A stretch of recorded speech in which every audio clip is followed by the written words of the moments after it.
I'd like to welcome you to part 2 of the Techniques mini-series on my Tree Chipboard album. I'm going to show you a couple of embellishments that I did inside the album today. This first project is going to be the paper rosette that you saw on one of the pages. It's very simple to do. You want to take a piece of designer series paper, pattern paper, or plain chipboard. You want to cut it at 2 inches by 12 inches, and you're going to score it every 1/4 inch. I'm using the Stampin' Up! Simply Scored scoring tool. Any kind of scoreboard works wonderful for this. I've done it ahead of time just to speed it up for you, but you want to score, as I said, every 1/4 inch all the way down your paper. So you go all the way down, and then you can either leave it this way, or you can do a punched edge. And as I had done in the embellishment in the chipboard album, I did do a punched edge. I've decided, seeing that the words here, holiday wishes, are facing out, I want my punched edge here so that this will be the center. And I had thought that I had used a Stampin' Up! Punch on that, and I found out that no, this was the Martha Stewart punch. So I just wanted to let you know it was not the Stampin' Up! Eyelet punch like I thought. And you're just going to punch down the edge.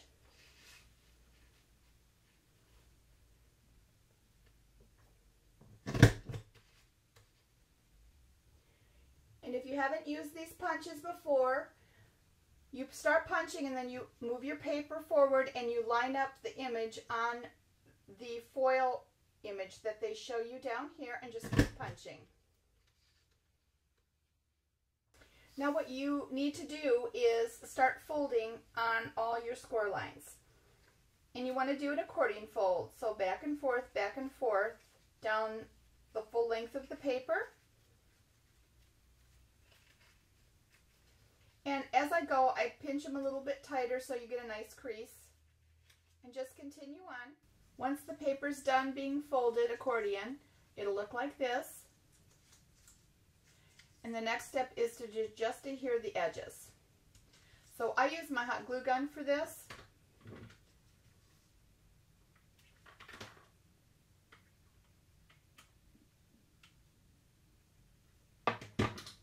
You can use liquid glue if you'd like. I would suggest a fast setting glue if you're going to use liquid glue. You don't want to hold it too long. But hot glue, of course, gets all over my fingers. And you let that cool for a few minutes. I usually fold it, if I'm using the hot glue, I'll fold it here so that it does take that set before it completely cools. And you'll have a nice circle. Now the whole idea of a rosette is to gather it up and push down and it will open up. When you first do it, it kind of wants to resist. So I practice with a couple of times. It's almost like training the paper, and as you help it out with your other fingers, it will finally do what you want it to do. So before you plan on gluing anything, just practice with it, and you can tell that it already is willing to go out now. And so the second time, the third time, they keep getting much easier to do. So that was a nice tip that I found. And you're going to need a base to glue this on to hold its shape.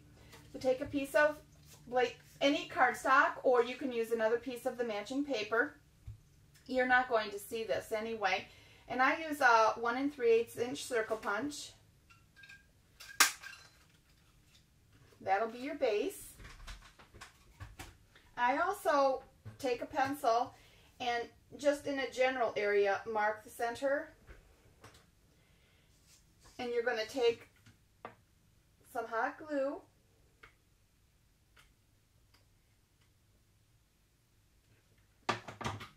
or liquid glue, as I said, whatever your choice is.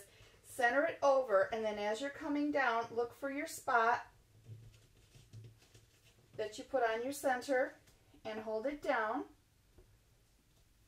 And as it cools, it will hold its shape into your rosette.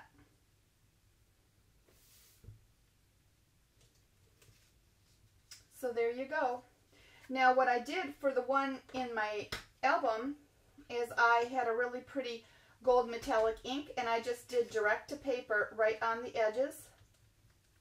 So just run your ink around your paper You can go farther up. I stuck to the edges.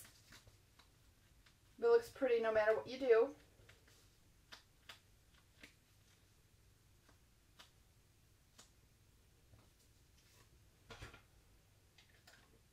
And that's pretty much it for it. You can also, if you're afraid that this might come apart, you can also add a little bit more glue into the center. But if you're pretty liberal with your original application, your glue will kind of ooze up when you're pressing down, and it stays very nicely. Now I've also done a second one to give you another idea. The one in my chipboard album that I showed you had some punched flowers, and I put a couple of buttons stacked in the center. And I thought, well, I'll just use this paper. Looked like a candy cane to me. And I thought, and I have a smaller dot on the back. And this is a 3/4 inch punch I did on the back. And the measurement here is only 1 inch and 12 inches. Did the same process, every 1/4 inch on the scoring. And I'm going to put a brad in the middle. So my brad legs are a little bit long. So I'm going to take my paper piercing tool and just pierce through the glue that's here, just enough so my brad legs will go through. I've decided I'm going to stack this on top of this one for a different look. So I'll get a brad. You can, there's red, there's yellow, there's even a goldy yellow. These are Stampin' Up! Brads that I have. I think I'll use yellow so you can see a little bit better. Even though red looks a little bit more Christmassy, I think I'll just use the yellow so that you can see. You can also, on a brad, you can also cut off these legs. They don't have to ever be used. You just spread them apart and use a wire cutter. They'll snip right off. They're pretty substantial when you need to use them for something in paper, but if you don't want them, they will cut off pretty decent. And then I'm just going to stick this brad through. Now you can see that I've hot glued my brad in place for the center. And on the back, I'm not going to try to spread these legs apart. They are able to be spread, but I'm just going to hot glue this and layer it on top of the other one, lining up the brad legs into the center. So I'm just going to add a little bit more hot glue here. Everything will stay nice and secure. So there's really no reason to open the brad legs up for this project. And then just hold it down for a moment.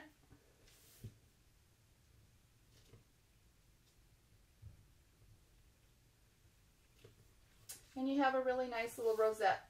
The more you layer, obviously, the more dimension it's going to become. So you want to be careful when you're using these in some of the albums, that if you don't have a lot of room, your album's going to start opening up more. Your binding will be tight, and then it's going to alligator mouth here. And I'm not a fan of when it does that. If you like it, that's fine. You'll need larger room between your pages if you want to put an embellishment that's got this much dimension, that it's that thick. But it's really nice for projects for home decor. And I just wanted to show you another additional idea other than just putting a basic button on. So now we'll go on to the next embellishment. The next embellishment that I'm going to show you how to do is my little Santa Claus pocket that I did, that I had slipped tags inside, so that you can use that for any kind of little pocket for keepsakes in any of your albums. What I like to do for this is I use archival ink in black, and I ink up my stamp very well.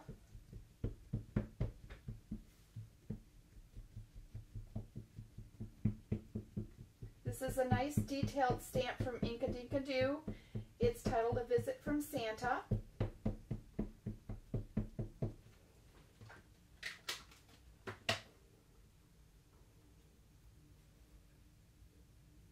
And this is a 3 3/4 by 4 3/4 piece of cardstock.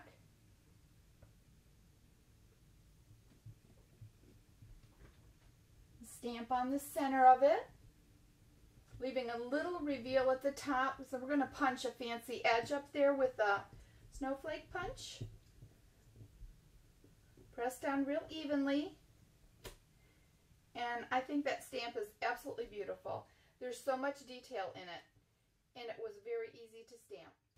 Now that my image is nice and dry and I won't smear it, I'm going to stamp the top edge with the Skylands Snowflake Punch from Martha Stewart. So I want to center this image, and you want to line up each side to make sure, and there are little reference marks here, and you kind of do your best to judge this edge of the paper is between two marks here and the same here between two marks, and you punch down. That will assure that you get a nice center, and then your edges will match. Then you again do the same thing as I showed before. Move your paper down, line up your images, and punch again. Then the opposite way.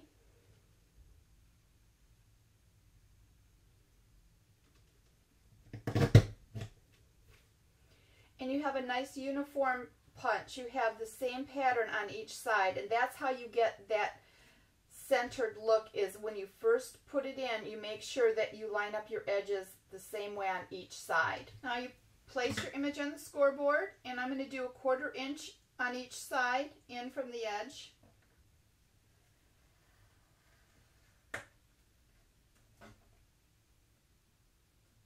I'm avoiding the top where I punched, so I'm going to trim that off.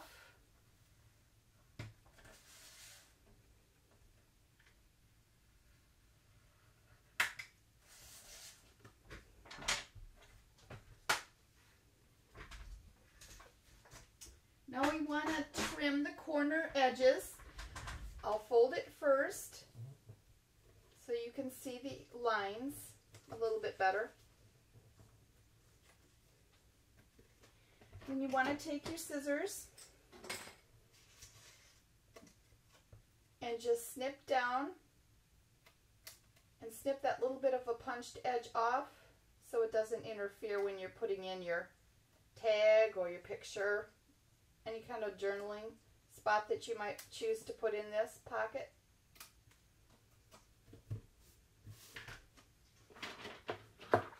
Then I just take my bone folder and make sure it's nice and creased.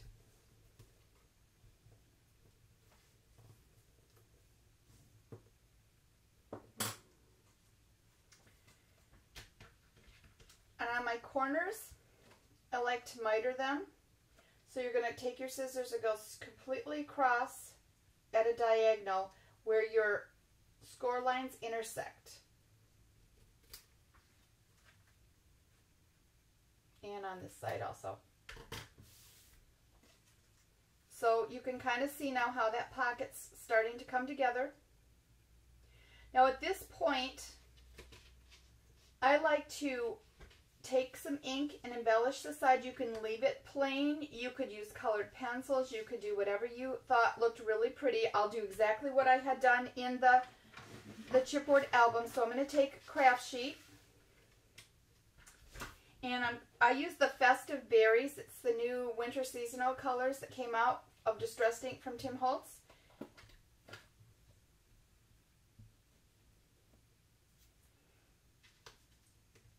And I just start off the mat and just lightly came in and just lightly at first. This is a really pretty intense color, but you have to be gentle when you first start. Very, very gentle with it. It will go on very dark. And I like to build my color. Some of the colors aren't as intense. This one really gives you a punch for the little bit that you use on it. So let that dry for a second, and I really won't even need to go back and re-ink. There's that much on my little sponge. And this is a blending tool from Essentials. Works really well with this. You can use a sponge, but I go around and soften it. I go in on the edge just a little bit.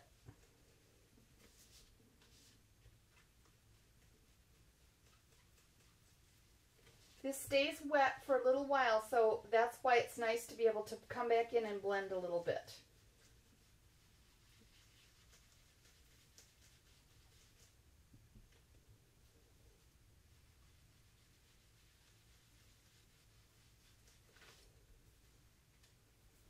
Okay, that's good enough for me.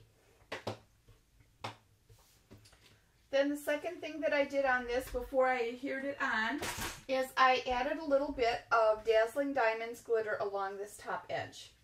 So I keep my glitter in a container. I use this the most, is the Dazzling Diamonds from Stampin' Up! Or any white glitter. I like more of just a clean, iridescent look on my projects. But I think you could put, if you have a substantial quantity of glitter, you could put it in these containers and it works really well. You're not opening little containers and pouring it back in with paper or one of the little trays that they have.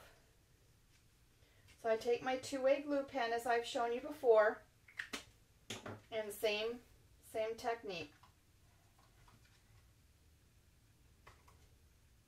Sprinkle it on and tap it off. Okay, now to adhere this onto your project, you want to turn it over. You can use red line tape. I like to use score tape. Just run your score tape on the edges.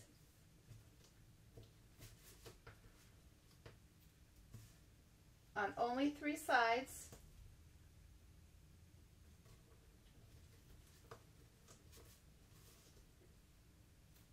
You can also open it up this way if it's easier for you.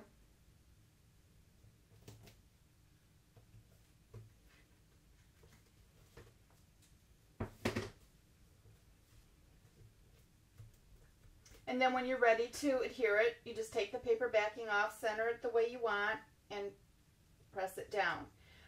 Also on mine, in the chipboard book, I used some of the stickles, the ice stickles, and this is coffee ice. It has a touch of red in it and some brown, and I thought it had that nice brownish vintage look that Graphic 45 papers had. So usually I'll try on the side, just make sure there's no bubbles, and it starts coming out on your paper nicely. I just added some dots.